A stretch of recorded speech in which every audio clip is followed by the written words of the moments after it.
came along. Yeah. Now, you know, one of the things that impressed me is usually if somebody gets loud and kind of in your grill like he got in your grill a little bit and he's really coming at you with everything he's got, I was really impressed at the way you were able to handle your emotions, handle the situation. You had a smile on your face. You were very smart and forceful in your responses, very well informed. Did you feel nervous at all with this guy coming at you that strong? Well, I did not feel nervous because I looked at the bigger picture. I looked at, hey, this is what the liberal media has been doing all along, and I just been able to encounter that firsthand. So I wasn't really nervous at all in such a way. I was confused, but I also knew that the fact that the media has got these liberals' minds shaped this way that he's a racist. But according to Google, we all know a racist is a person who believes a race is inferior to another race. And Donald Trump does not think that way in any way. He's never come out and said white are the most inferior race. He never said black is or nothing. He just believes in all of us should unite as a country. And so me going against that person, I just thought about that, and I just thought about how he was not informed, so I tried to give him as much information as I could in that stance, but he would not let me talk, as you saw in the video. Right. Now, let me ask your mom, by the way, I don't have your last name. We're not giving out your last name, so I want to make sure. I don't know what your first name is, Quay's mom. Can you give us a first name? It's Quay also? Yes. Oh. Yes, it is. How you doing? I'm good. So you guys have the same name. I didn't know that. Now I know why it's written down twice on my sheet. I didn't understand it. Well, now, was your son always into politics? You know, when I was young, my parents constantly would tell me, shut off that radio. Shut it off. I can't stand it. Turn the radio down, because I was listening to talk radio when it was just really in its infancy stage. Has your son, Quay, been that interested in politics like this for a long time? Yes, for as long as I could remember, you know, when he was smaller and when he could read, he took an interest in it. So he would always, you know, come to me and his dad and try to spark up these conversations. And, you know, with life and everything that's going on, I would just be like, okay, son, okay, you know, but he's always been very passionate about politics and just issues in general. Yeah. Now, Quay, what got you so interested in politics, and why do you like Mr. Trump? So what got me interested in politics, like my mom said, you know, I used to always talk to her about it. But so my parents aren't the biggest politics fans, you know what I mean? They're not as big as I am in it. So, but my dad, he's an air conditioning friend who I go to, and we talk about politics all the time.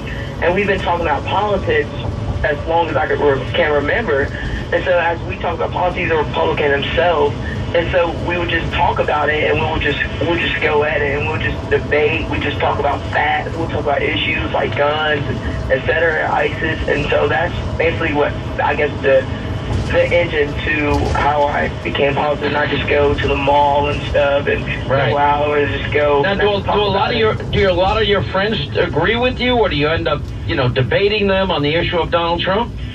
Oh, absolutely not. I do not have many friends that agree with me on Donald Trump. Like, I get called names about it. Nobody understands, you know, why I support him and stuff as much as I explain it. But it goes back into why I support him. I support him based on his education policies, his foreign policies, his immigration policies. I think he's going to make good trades with China. I think he's going to make friends with China. I think he's going to establish a long-lasting relationship with England. I think he's going to keep the fracking business going. I think he's going to bring jobs to Detroit, especially for the auto industry. I think he's going to bring jobs here in Georgia, too, also. I think he's going to produce jobs that we have not had for a while when we get out of college. I'm a person that has... What grade are you in, Quay, if you don't mind me asking? I'm in the 11th grade. Okay. And you're going into 11th, or are you going into 12th? I'm going into the 11th. Okay. And do you know what you want to... How do you do in school? I bet you do really well. Yes, I do well in school. Yeah. Hey, Brett, you were there. How long have you been friends with Quay? Well, we met at the rally. Oh, so you just met there and you watched this whole thing go down. What did you think of that? I thought it was hilarious. Just like the man's attitude towards Quay, I thought was, I want to say that I didn't expect it, but in all seriousness, I kind of did expect him to be kind of childish about it. And Quay handled it very maturely. Yeah, it was pretty impressive. I mean, when you get to see it, I mean, this guy's ranting and raving and in your face and trying to get you to react and bubble and fizz, and you just kept coming back with answers. It was very good. All right, last question. Quay, do you have any interest in going into politics? Absolutely. That's really? What do you want to? Do you want to be president one day, or what do you want to do? I want to go as far as God takes me. I'm a big Christian. I believe in that Jesus has something set out for each and every one of us. I believe that I should be a politician one day. I want to be a president. I want to be a senator. I want to be anything that I can do to help Americans get conservative values. I will. All right. I really like that. Quay, thank you. Quay's mom, you've got to be so proud of him and how he handled that. And Brett, thank you for sharing your insight, being there. We really appreciate it, you guys. Thank you. All right, thank you. 800-941-SEAN is our toll-free telephone number. Big Time A.J., Houston, Texas. What's going on, baby? What's up? Hey, happy Father's Day to you. Thank you, my friend. Happy Father's Day. That little young man reminds me of me. Boy, I love that little fella. I mean, that is what you call suave, baby. Suave. Go on, little fella. Go on. Hey, he could. Man, I was just, man, I can't even get it out. I'm sounding like Obama now.